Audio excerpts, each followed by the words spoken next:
Bonjour à tous, aujourd'hui je vais vous montrer comment enregistrer une macro sur Excel. Voici les données avec lesquelles on travaille aujourd'hui.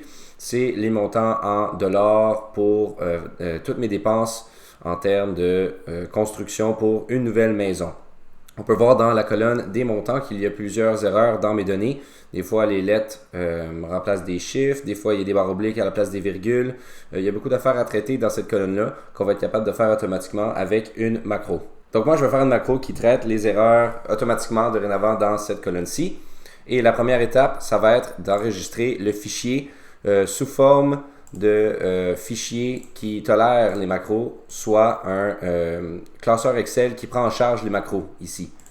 Donc maintenant que c'est bien enregistré, on peut se diriger sur le menu d'affichage ici et d'aller jusqu'à droite ici dans la section macro.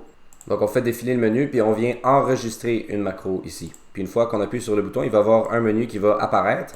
Dans ce menu-là, on est capable de changer le nom de la macro. Moi, je vais l'appeler ménage, comme ça ici.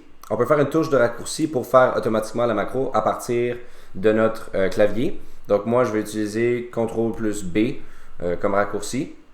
On peut enregistrer la macro dans différents types de classeurs, mais nous, on veut que ce soit dans ce classeur en particulier. Et on peut rajouter une description au cas où on oublie ce que la macro ménage fait dans un autre menu que je vais vous montrer plus tard dans la vidéo. Donc, une fois qu'on est prêt à enregistrer la macro, on a mis le nom, on a mis un raccourci, etc. On appuie sur OK. Donc, à partir de maintenant, tout ce que je vais faire sur ma feuille va être enregistré dans la macro. Donc, toutes les actions, incluant la sélection de ces cellules-ci, va être enregistrée dans la macro. Donc, moi, pour corriger mes erreurs ici, on voit des fois, il y a des O à la place des zéros, il y a des lettres inutiles, etc. Moi, je vais aller dans Accueil et je vais aller dans Édition, Rechercher et sélectionner. Puis, je m'en vais dans la section Remplacer ici. Je veux remplacer les signes de dollars par rien, comme ça ici. Je veux remplacer les signes de virgule par rien. Les O majuscules dans mes chiffres, je vais les remplacer par des zéros. Et je veux remplacer les A majuscules par rien. On va remplacer tout. À partir d'ici, on peut fermer le tout et je vais reformater mes cellules pour que ce soit des valeurs monétaires. Tous mes montants sont formatés à mon goût. Donc, une fois tout est terminé, on retourne sur le menu affichage, on retourne sur la macro et on appuie sur arrêter l'enregistrement comme ça ici. À partir d'ici, on a créé notre première macro. Si on s'en va dans le menu, on s'en va dans afficher les macros pour voir qu'est-ce qu'on vient de faire. On voit que notre macro ménage, elle existe ici. Puis on peut même voir un pas à pas détaillé de toutes les lignes de code de ce qu'on vient de faire si on appuie sur le bouton que je viens de cliquer. Donc si je remets mes données comme avant, puis que j'essaie de faire démarrer la macro que je viens de faire, comme ça ici, donc l'exécuter. Quand j'appuie sur exécuter, tout se fait en un coup.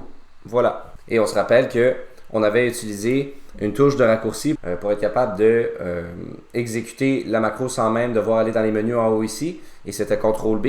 Donc si je fais CTRL B, et voilà, tout est fait et tout est réorganisé de la manière que je veux. Un dernier truc qui est super pratique pour l'usage des macros, ça va être de faire notre bouton personnalisé pour faire des macros. Ça va dans Forme ici, dans Insertion. Donc on peut choisir n'importe quelle forme qu'on veut. Moi je veux un rectangle pour commencer. À l'intérieur, je vais écrire ce qu'on veut.